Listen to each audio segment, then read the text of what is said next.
La historia oficial cuenta que el Papa Benedicto XVI fue el gran guardián de la ortodoxia, el cardenal de hierro, el intelectual, una figura fría quizás. Pero eso es solo la superficie. La mayoría conoce su final, pero ignoran su comienzo. Esta es la historia de un hombre que dedicó su vida a oponerse a todas las formas de tiranía, la de la ideología, la del mal interno y finalmente la del poder absoluto. Para entender la magnitud de Joseph Ratzinger, debemos romper la imagen mediática. Aquí están tres rasgos de su vida que jamás te contaron. Tres pruebas de que su carácter se forjó en la resistencia. Primero, el desertor de Hitler. Siendo apenas un adolescente, arriesgó su vida al huir del ejército nazi. Un acto de conciencia radical contra la barbarie ideológica. Segundo, el fiscal de la pureza. Fue el primer papa en dedicar gran parte de su energía a una purificación dolorosa y dramática, declarando el abuso no solo un pecado, sino un crimen. Y tercero, el revolucionario silencioso. Su último acto no fue gobernar hasta la muerte, como dictaba la tradición de 600 años. Su acto fue rendirse, reescribiendo la naturaleza del papado para siempre. Este es Joseph Ratzinger, un intelectual condenado a ser papa. El hombre que se vio forzado a purificar la barca de Pedro y que solo pudo hacerlo a través del acto de humildad más radical jamás visto.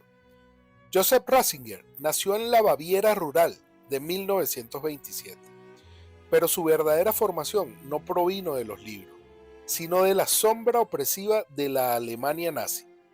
Desde niño, la tiranía fue su maestra. La juventud bajo ese régimen totalitario no fue un capítulo histórico, sino una cicatriz existencial. Fue reclutado forzosamente en las juventudes hitlerianas y luego en el ejército alemán. La supervivencia en un mundo donde la ideología se elevaba como Dios supremo le dejó una verdad innegable. Cualquier sistema que niega la existencia de una verdad objetiva y superior, el logos, conduce inevitablemente a la barbarie. Esto explica su profunda convicción en la necesidad de la verdad como única defensa contra la maldad del hombre. El acto más definitorio de su juventud fue su rebelión silenciosa. Arriesgó todo, incluso su vida, para huir del ejército, desertando en los últimos días de la guerra. Este acto de valentía física y moral, forjado en la adolescencia, sería el mismo que le permitiría décadas después tomar la decisión solitaria de renunciar al trono de Pedro. Su rigor intelectual posterior no era una rigidez fría, sino una cicatriz de guerra, una defensa existencial de la razón. Tras la guerra, Ratzinger, ahora libre de la coerción, no buscó el poder eclesiástico, buscó el conocimiento. Se convirtió en un teólogo brillante, un perito en el Concilio Vaticano II y profesor universitario. En una época donde el pensamiento moderno estaba fascinado por la técnica y el pragmatismo, Ratzinger se centró en la metafísica, en la esencia de la verdad. Él argumentaba que la técnica, aunque importante, nunca podía ofrecernos una visión completa de la existencia si se la subordina a la verdad. Su enfoque era una batalla intelectual contra el relativismo. Cuando Juan Pablo II lo llamó a Roma para servir como prefecto de la Congregación para la Doctrina de la Fe, el erudito se vio catapultado a la política eclesiástica.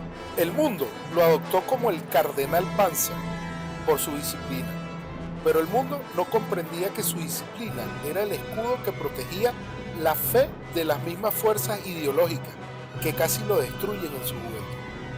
En sus años como prefecto y más tarde como papa, Ratzinger se enfrentó a un abismo, la presencia del mal y del pecado en la vida de la iglesia, manifestada en la crisis de los abusos. Esta fue una batalla dolorosa y dramática, a la que tuvo que dedicar una inmensa parte de su energía. La respuesta de Benedicto XVI no fue el encubrimiento, sino la transparencia forzada por la justicia. Aquí radica la reforma institucional más disruptiva de su pontificado. En medio de un sistema que históricamente tendía a manejar los abusos internamente, como asuntos de confesión y penitencia, Ratzinger impuso una reconfiguración radical. El abuso no es solo un pecado que requiere gracia, es un crimen que exige justicia penal y rendición de cuentas.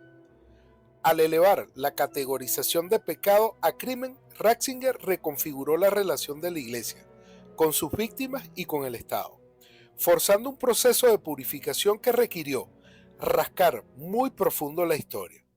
Este proceso fue física y espiritualmente agotador.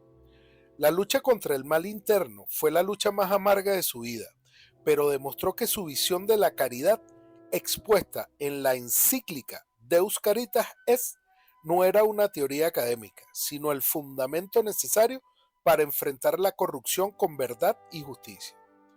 La purificación consumió su fuerza, sentando las bases de lo que vendría después. El 11 de febrero de 2013, a sus 85 años, el Papa reunió a los cardenales. El mundo se preparaba para la Cuaresma, pero la historia estaba a punto de ser reescrita. En latín, con una solemnidad inquebrantable, Benedicto XVI anunció la decisión que no se había tomado en casi 600 años. No fue un escape de la crisis, sino un acto supremo de obediencia a la realidad. Él mismo confesó, tras un profundo examen de conciencia, que había llegado a la certeza de que mis fuerzas, por la edad avanzada, no son las ya adecuadas para ejercer del modo adecuado el ministerio petrino. El intelectual que había subordinado la técnica a la metafísica sabía que el liderazgo de la Iglesia moderna, enfrentando la crisis global de la purificación, exigía una fuerza de gestión técnica y física que él ya no poseía. La renuncia fue un acto de subordinación a su persona, el hombre, el Papa, al bien del ministerio. Es una visión radicalmente antitradicional y por lo tanto revolucionaria. El papado, que había sido idealizado como una misión hasta la muerte, fue desmitificado por un anciano que antepuso la institución a su ego. Su dimisión fue una muestra de generosidad y amor a la Iglesia. Su legado no terminó con la renuncia, sino que se solidificó con ella. Se retiró a un convento, estableciendo el inédito precedente del Papa emérito. Juró obediencia a su sucesor, Francisco, y se mantuvo en un silencio radical, aunque algunas decisiones del nuevo pontificado le afectaron profundamente, como el acceso restringido a la misa en latín antiguo. Benedicto jamás quiso dar la impresión de ser un papa en la sombra. La revolución de Benedicto XVI no fue ruidosa, fue la revolución del silencio y la conciencia. Él demostró que la máxima expresión de la autoridad moral no reside en el título, sino en la humildad para saber cuándo y cómo entregar el poder. Su decisión ha hecho que, para los futuros pontífices, la posibilidad de la renuncia ya no sea inconcebible. Para comprender la magnitud de su impacto, es esencial contrastar la percepción pública con la realidad histórica que impulsó la narrativa de su vida. Su figura es una antítesis constante de lo que se esperaba. La paradoja de Joseph Ratzinger, el intelectual incómodo. Ratzinger demostró que la verdadera revolución no es la toma de poder, sino la capacidad de dejarlo. El intelectual que huyó del ejército totalitario en su juventud, huyó de la tiranía de su propio poder en la vejez. Su vida fue una constante búsqueda de la verdad y la humildad. Entendió que la lucha contra el mal era una labor que requería fuerzas plenas, y al reconocer que las suyas ya no lo eran, su acto se convirtió en un faro moral sobre el liderazgo y el servicio. Dejó al mundo un precedente que obliga a los futuros líderes, seculares y religiosos, a cuestionar si el servicio a la institución es compatible con el sacrificio personal extremo. Su renuncia, el silencio posterior y su legado teológico se resumen a una verdad. La grandeza no reside en aferrarse al trono, sino en la humildad de descender de él por amor. Ahora te pregunto a ti, que has llegado hasta acá, el espectador que no teme a las verdades complejas. ¿Crees que el acto de silencio radical de Benedicto XVI, sin ser un papa en la sombra, fue el mayor acto de amor y obediencia que podía darle a su sucesor y a la Iglesia? Si esta historia te ha movido y te ha obligado a cuestionar los métodos tradicionales de ver la historia, dale me gusta a este video, suscríbete para más relatos épicos y no olvides dejarnos tu respuesta en los comentarios. Nos vemos en la próxima historia.